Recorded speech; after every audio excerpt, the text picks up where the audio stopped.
అందరికీ నమస్కారం. Welcome to Sai competitive academy YouTube channel.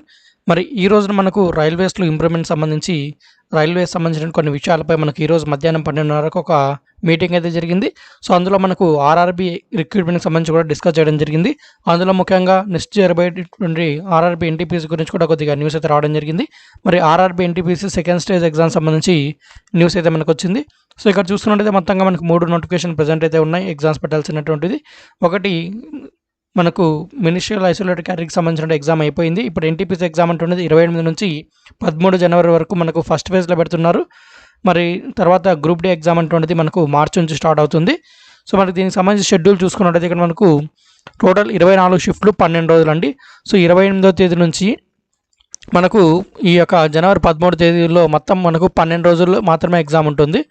So మనకు చూసుకుంటే ఇక్కడ దాదాపుగా 17 రోజులు వస్తుంది మనకు 28, 29, 30, 31 ఈ నెలలో. ఆ తర్వాత జనవరిలో 13 రోజులు, అంటే మొత్తం 17 రోజులలో గాను మాకు నిర్వహించేటువంటిది కేవలం 12 రోజుల్లో మాత్రమే నిర్వహిస్తారు. అంటే ఒక 5 రోజులు అటువంటిది వేరే ఎగ్జామ్స్ ఏమైనా జరగచ్చు, అంటే సెంటర్స్లో బ్యాంక్ ఎగ్జామ్స్ అలా ఉంటాయి కదా. సో అందుకోసమైనటువంటిది 12 రోజులు మాత్రమే జరుగుతాయి, మధ్యలో కొన్ని రోజులు జరగవు.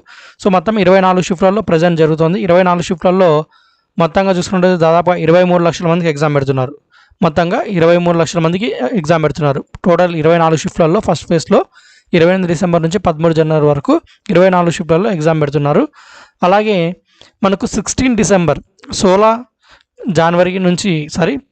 జనవరి మీన్స్ మనకు 16 జనవరి నుంచి సెకండ్ ఫేజ్ స్టార్ట్ అవుతుంది అనేటువంటిది ఈరోజు మీటింగ్లో మనకు అనౌన్స్ చేయడం జరిగింది. కాబట్టి 14, 15 2 రోజుల గ్యాప్ మనకు. సో మనకు సంక్రాంతి అయిపోయిన వెంటనే మనకు ఈ యొక్క 16 జనవరి నుంచి ఈ యొక్క సెకండ్ ఫేజ్ ఎగ్జామ్ స్టార్ట్ అవుతుంది. కాబట్టి ఎక్కువ రోజులు టైం ఉండదు మళ్ళీ. కాబట్టి అభ్యర్థులు ఈ ఫేజ్లో షెడ్యూల్ కాని వాళ్ళకు నెక్స్ట్ ఫేజ్లో ఉంటుంది. మరి సెకండ్ ఫేజ్లో మనం సెలెక్ట్ అయ్యామా, నేను నెక్స్ట్ థర్డ్ ఫేజ్లో ఉంటామా అనేటువంటిది ఒకవేళ డౌట్ ఉన్నట్టయితే మరి 16 జనవరి అన్నారు కదా, మనకు 10 డేస్ బ్యాక్, అంటే ఆల్మోస్ట్ మనకు 2వ తేదీ నుంచి 5వ తేదీ లోపు, అంటే జనవరి 2 నుంచి 5వ తేదీ లోపు మనకి ఏమి అప్డేట్ వస్తుందంటే, సో ఆల్మోస్ట్ 2వ తేదీ నుంచి 5వ తేదీ అంటే ఆల్మోస్ట్ మనకు నెక్స్ట్ వీక్ ఎండింగ్ లేదా మళ్ళీ వచ్చేటువంటి సోమవారం రోజు కానీ మనకు ఈ యొక్క అంటే మీకు సెకండ్ ఫేజ్లో ఎగ్జామ్ ఉందా లేదంటే తెలుస్తుంది. అంటే ఎగ్జామినేషన్ సిటీ, డేట్, షిఫ్ట్ ఇప్పుడు ఏ విధంగా ఫస్ట్ ఫేజ్లో వచ్చాయో ఇంటిమేషన్ స్లిప్ అనేటువంటిది, ఆ విధంగా మనకు సెకండ్ ఫేజ్ సంబంధించి వచ్చేటువంటి నెల అంటే జనవరి 2వ తేదీ నుంచి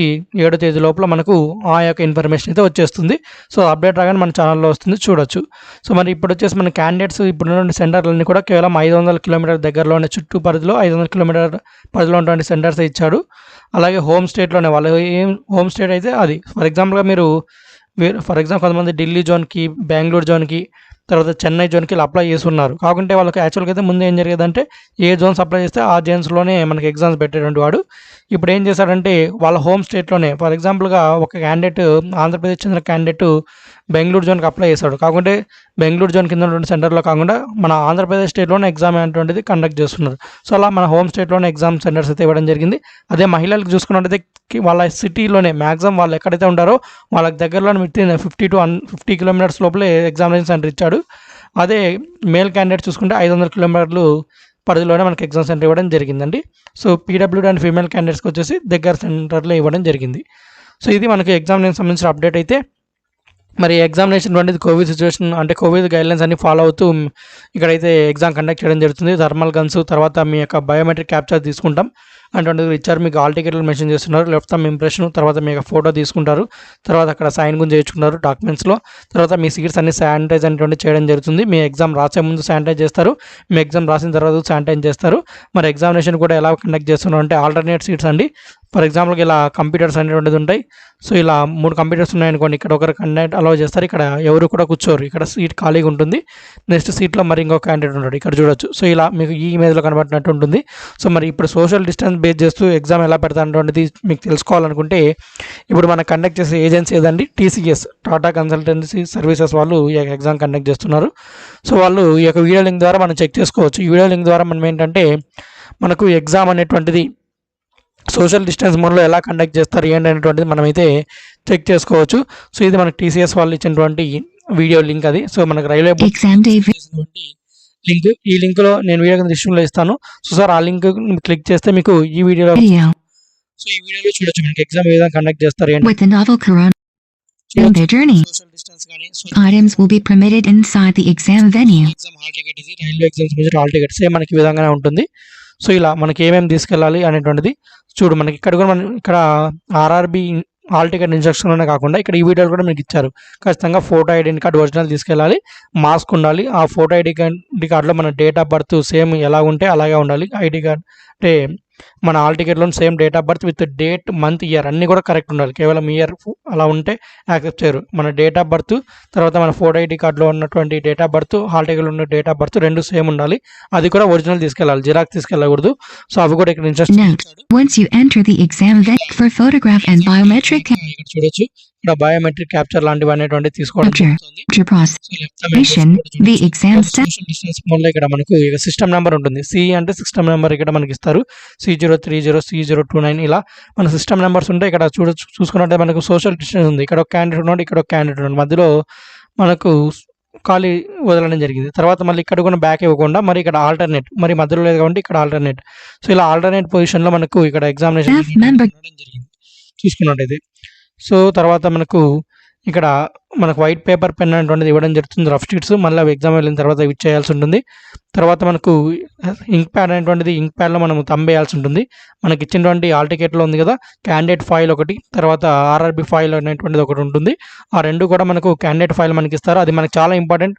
నేను ముందుగానే చెప్పాను గత వీడియోలోనే, హాల్ టికెట్ వీడియోలోనే.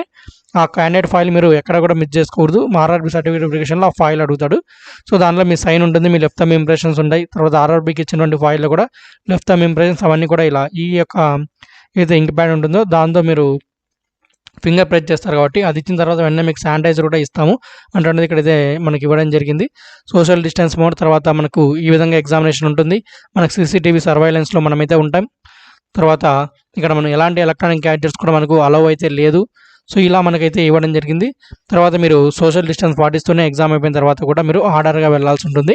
గుంపులుగా అయితే వెళ్ళడానికి అయితే అవకాశం అయితే లేదు, మాస్క్ కంపల్సరీ. సో ఇక్కడ ద్వారా మీకు చెక్ చేస్తారు ఎంట్రన్స్లో. సో ఇలా నిలబడాలి. ఇలా లైన్లో నిలబడినప్పుడు మనకు ఇక్కడ సెక్యూరిటీ చెకప్ ఇది, తర్వాత థర్మల్ గన్తో కూడా చెక్ చేయడం జరుగుతుంది. చూడొచ్చు ఈ విధంగా మనకు ల్యాబ్స్ ఉంటాయి. సో ల్యాబ్ అంటే ఒకే ల్యాబే ఉండదు మనకి ఇచ్చిన ఎగ్జామ్ సెంటర్లో, ఒక్కొక్క ఫ్లోర్లో ఒక్కొక్క ల్యాబ్ ఉంటుంది. ఒక ఫ్లోర్కే 2 ల్యాబ్స్ అలా ఉండొచ్చు. మీకు ఎక్కడ పడింది ఏంటంటే కూడా మీకు టోటల్ అక్కడ వెళ్ళిన తర్వాత చెప్తారు వాళ్ళు. సో ఇలా మనకి ఎగ్జామినేషన్ కండక్ట్ చేస్తాము అనేటువంటిది అయితే మనకు మెన్షన్ చేయడం జరిగింది. సో ఒకసారి ఈ వీడియో కూడా చూడండి, మీకు అవగాహన వస్తుంది. వీడియో కింద డిస్క్రిప్షన్లో లింక్ ఇస్తాను ఈ వీడియోది.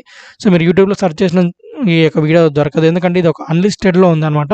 సో కాబట్టి ఇది మీరు టీసీఎస్ ఐ అనేటువంటి ఛానల్ విజిట్ చేసినా కూడా మీకు అయితే ఈ వీడియో అయితే కనబడ్డదు. చూడొచ్చు. సో ఇక్కడ టీసీఎస్ ఐఎన్ ఛానల్లో కూడా మీకు కేవలం ఎన్ని వీడియోలు ఉన్నాయి, 6 వీడియోలు ఉన్నాయి. మీరు ఛానల్ విజిట్ చేసా కూడా ఈ యొక్క వీడియో కనిపించదు, ఎందుకంటే ఇది అన్లిస్టెడ్లో ఉందన్నమాట. యూట్యూబ్లో అన్లిస్టెడ్ ఉందంటే ఏంటి అర్థం, మనం కేవలం లింక్ ఉంటే మాత్రమే చూడగలం. సో కాబట్టి నాకు ఎలా వచ్చింది ఈ లింక్ అంటే, మీరు ఈరోజు మీటింగ్ జరిగింది కదా చూడొచ్చు, ఈ మీటింగ్లో లింక్ ఇచ్చాడు. సో ఈ లింక్ అనేటువంటి నేను టైప్ చేస్తే ఆ వీడియో ఓపెన్ అయింది.